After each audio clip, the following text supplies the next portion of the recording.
When coupling, after you've connected the air lines to the trailer, you should A. Supply air to the trailer. B. Activate the emergency brake. C. Disconnect the glad hands.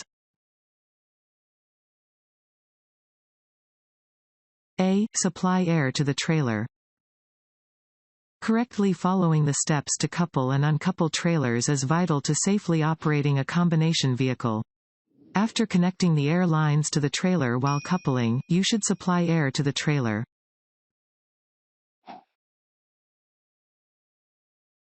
The weight of a truck? A. Usually has no impact on stopping distance. B. Is a major factor affecting stopping distance. C. Is not as important as the type of cargo in determining stopping distance.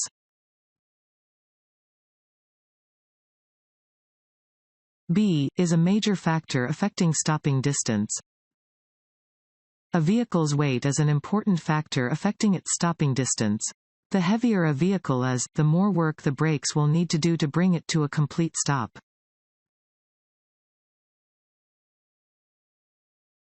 After coupling, there should be fill in the blank between the upper and lower fifth wheel. A. No space. B. Very little space. C. A lot of space. D. 3 inches of space. A. No space. Before a trip, be sure to inspect all couplings.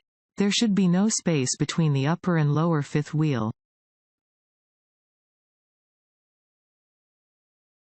In a sudden turn, the fill in the blank trailer is the most likely to turn over.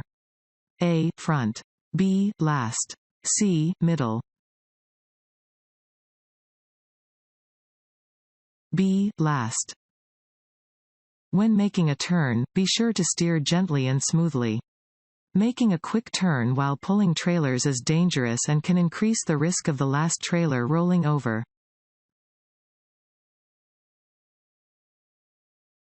A driver operating a tank equipped with baffles should be particularly wary of A. Front-to-back surge.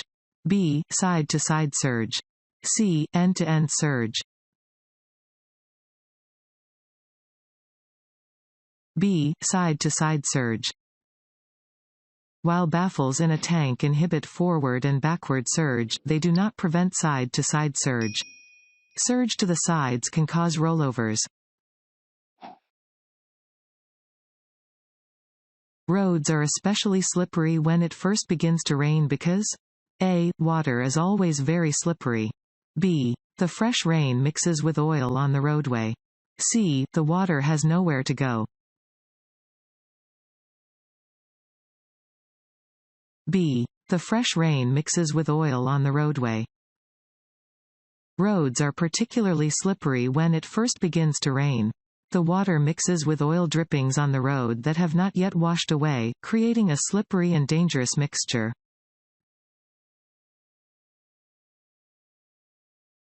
Before a trip, you can make sure air flows to all trailers by A. Checking for moving air inside of each trailer.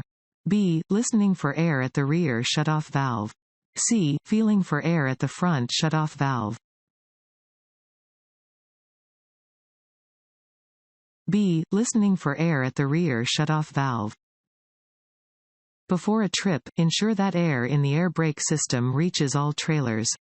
Do this by waiting for air pressure to build, then sending air to both the emergency and service lines and opening the shutoff valves on the rear of the last trailer. If air escapes from the shutoff valves in the rear of the combination, the air is being supplied to the entire vehicle.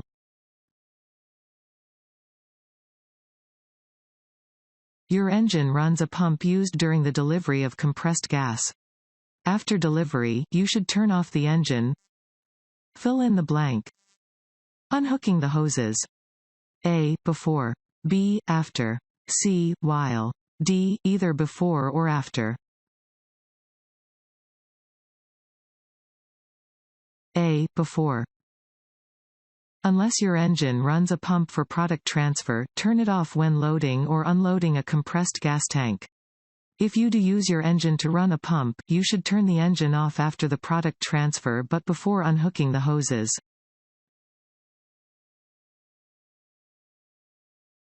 When traveling down a hill, you can reduce the amount of required braking by A. Switching into a higher gear. B. Switching into a lower gear. C. Switching into neutral. B. Switching into a lower gear. Before starting down a hill, decelerate and shift down into a gear that will allow you to control your vehicle without braking too hard. Using too much brake when driving downhill can cause the brakes to overheat, reducing the braking power. When driving under wet conditions, a lack of spray coming from the tires of other vehicles indicates that A. Ice has formed on the road. B. The pavement is dry. C. The spray is caught on the underside of the vehicle.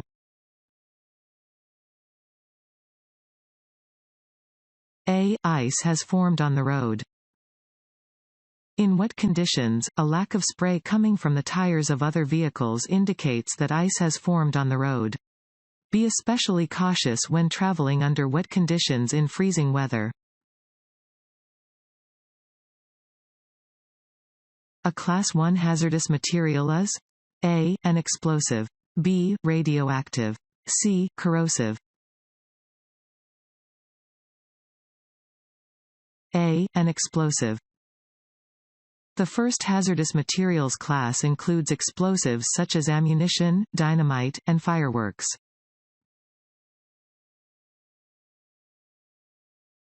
When carrying Division 1.1, 1.2, or 1.3 explosives, your vehicle should not be A. Parked within 300 feet of a bridge. B. Parked within 40 feet of the road. C. Driven in rain or snow. A. Parked within 300 feet of a bridge. Except when parking briefly to perform necessary functions for vehicle operation such as refueling, never park a vehicle carrying Division 1.1, 1.2, or 1.3 explosives within 300 feet of a bridge, tunnel, or building. Never park such a vehicle within 5 feet of the traveled portion of the road.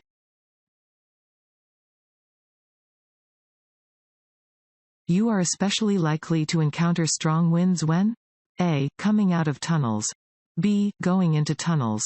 C. Driving on shoulders. A. Coming out of tunnels. Strong winds can make it difficult to keep a vehicle in its proper lane. Strong wind can be a particular problem when a vehicle is being driven out of a tunnel.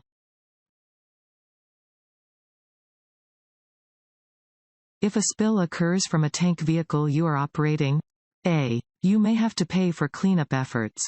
B. You will be exempt from cleanup costs if the tank was loaded by another person or company. C. You will be required to notify the local conservation department.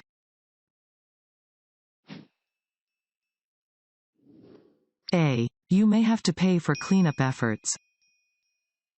It is illegal to transport liquids or gases in a leaking tank. If you do drive a leaking tank, you may be liable for the costs of cleaning up the spilled material.